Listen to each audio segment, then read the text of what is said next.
आज मी तेल गुळचे शेंगदाण्याचे लाडू बनवत आहे। त्यासाठी कढईमध्ये 1 चमचा तेल टाकलं आहे। तेल हे गरम होऊ द्यायचं आहे। अर्धी वाटी गूळ घेतला आहे। गरम तेलामध्ये गूळ घातला आहे। गूळ तेलामध्ये असा हा छान पातळसा वितळला आहे। गॅस आपल्याला मीडियमच ठेवायचा आहे आणि गूळ असं वितळेपर्यंत परतवून घ्यायचा आहे।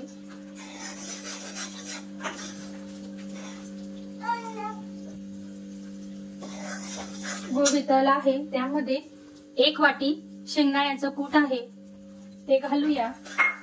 गॅस आपल्याला बंद करून घ्यायचा आहे। मिक्स करून घेतला आहे। छान मिक्स झालेला आहे। खोबरे घेतलेले आहे, मिक्स करून घेत आहे। केल्यानंतर आपल्याला हे सगळं मिश्रण मिक्स एकत्र करून घ्यायचं आहे। सर्व मी एकत्र केलं आहे। ते छान असे लाडू बनवून घेणार आहोत। मस्त छोटे छोटे असे आपल्याला हे लाडू बनवायचे आहे। हे लाडू खूप छान लागतात। चला आता आपण लाडू बनवूया। लाडू मस्त असे आपण हे गरम असतानाच आपल्याला लाडू वाळून घ्यायचे आहेत। मस्त असं लाडू वाळून घेतले आहे।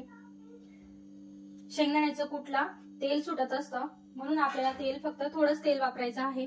असे छान छोटे छोटे मस्त मी लाडू तयार करून घेत आहे। एकसारखं असं आपल्याला लाडू वळून घ्यायचे आहे। हे लाडू खूप टेस्टी लागतात। सर्व लाडू वाळून घेऊया। छान असं हे मी सर्व लाडू बनवून घेतलेले आहे। आता आपण एका बाउल मध्ये काढूया। छान असं हे बाउल मध्ये मी काढून घेत आहे। आपले हे शेंगदाण्याच्या कूट पासून मस्त असे हे लाडू तयार झाले आहेत।